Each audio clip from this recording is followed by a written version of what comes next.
Every morning, as the city stirred awake under a sky bathed in soft hues of orange and gold, little Arian would rise from the fraying floor mat inside the tiny shack of patched tarps and wooden scraps by the railway tracks, quietly nudging his younger sister Anya to get up, their eyes meeting with a wordless understanding that today, like every other day, was a fight for survival wrapped in the fragile hope of something better. Arian, just 9 years old, had taken on the role of both protector and provider ever since their parents were killed in a bus accident 2 winters ago, leaving behind nothing but an old rusted bicycle, a worn family photo, and a faded bunch of colorful balloons, his father's last bundle, once sold to laughing children in a city park.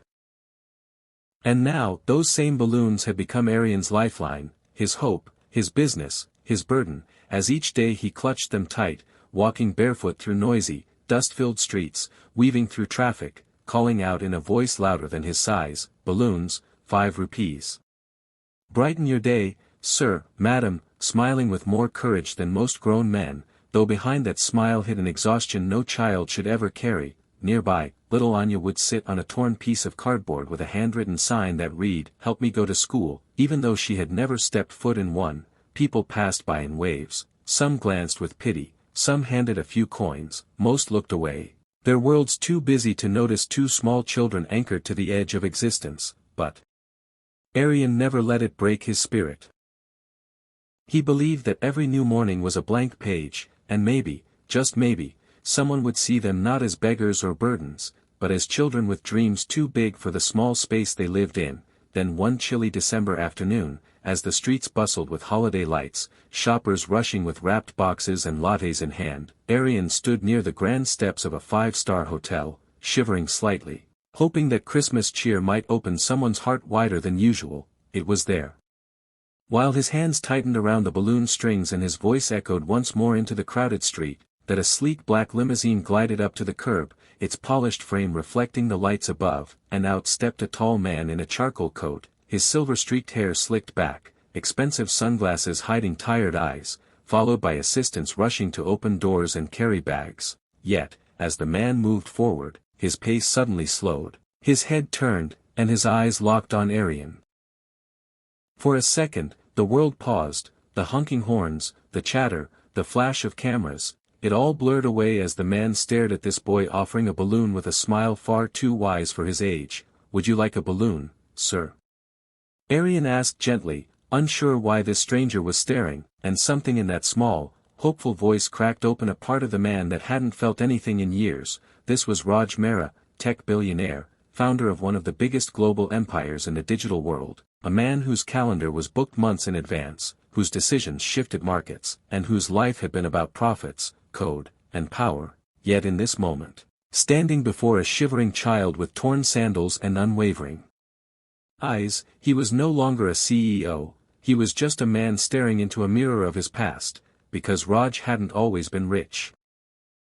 He had once been a barefoot boy himself, selling candies on street corners, his mother bedridden, his nights spent under leaking roofs, his only gift a mind that refused to give up, and while the world had long since forgotten that version of him, he had not. How much for all of them?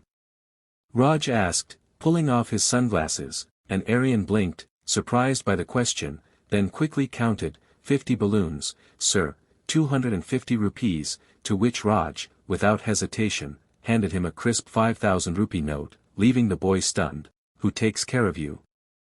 Raj asked, lowering himself to the boy's eye level, and Arian answered honestly, "Just me and my sister, sir, she wants to go to school," and in those words, something deep inside Raj shifted, as if an invisible hand reached into his chest and squeezed the part of his heart that had grown numb from years of luxury. Rising slowly, he turned to his assistant and said, "Cancel my next meeting," then looked back at the boy and said, "Come with me," and without fully understanding, Arian called for Anya and the two followed the man into the grand hotel lobby, past glittering chandeliers and polished marble floors, watched by curious eyes that wondered why a billionaire would walk in with 2 ragged children. But Raj didn't care. He led them to a private suite, ordered hot food, let them warm their hands by the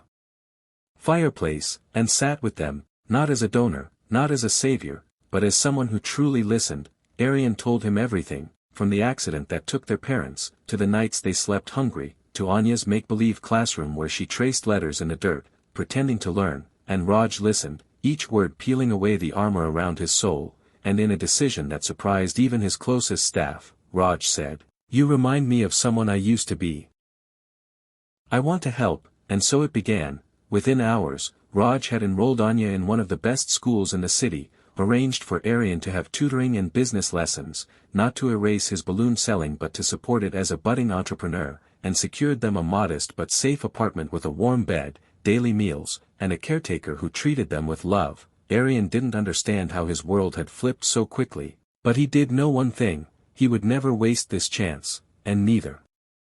would Raj, who had once built empires with machines but now found deeper purpose building lives. In the weeks that followed, he launched a foundation called Aryan's Promise, aimed at helping street children with big dreams but no support, and it grew rapidly, as Raj began visiting orphanages, slums, and shelters, speaking to children, listening to them, seeing the humanity so many others missed. Media outlets caught wind of the story.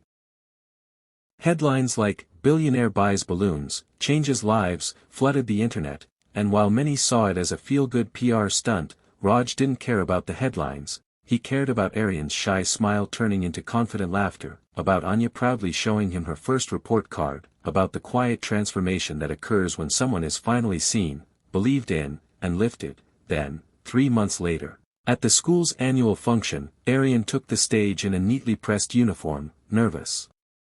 fingers gripping the microphone, his voice trembling as he looked at the crowd and began, "I used to sell balloons outside this school, now I study inside it," and the room fell silent, tears welling in many eyes, especially Raj's, who sat in the front row, unable to stop the flood of emotions as Aryan continued, "Mr. Raj didn't just buy my balloons, he bought back my hope," and as applause thundered through the auditorium, Raj realized something profound.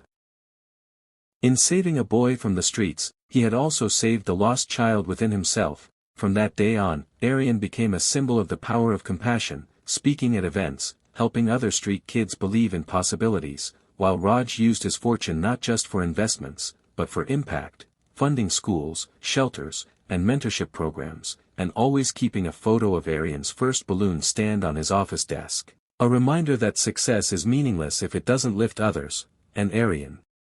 now thriving, began dreaming not of survival, but of changing the world. He wanted to start his own company one day, called Hope in Colors, where each balloon sold would help fund a child's education, with a tag that read, "This balloon carries a future," and people from all over began buying them, not just for the color, but for the cause. The boy who once stood invisible on a street corner now stood on stages, sharing a story that wasn't just about poverty or pain,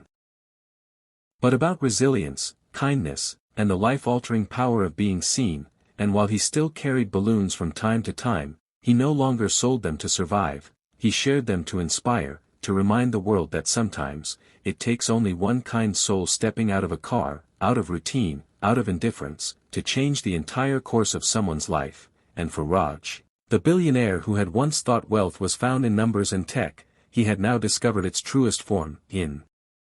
laughter echoing from small apartments, in letters drawn by little fingers finally holding pencils, and in the simple, enduring truth that when we lift others, we rise too.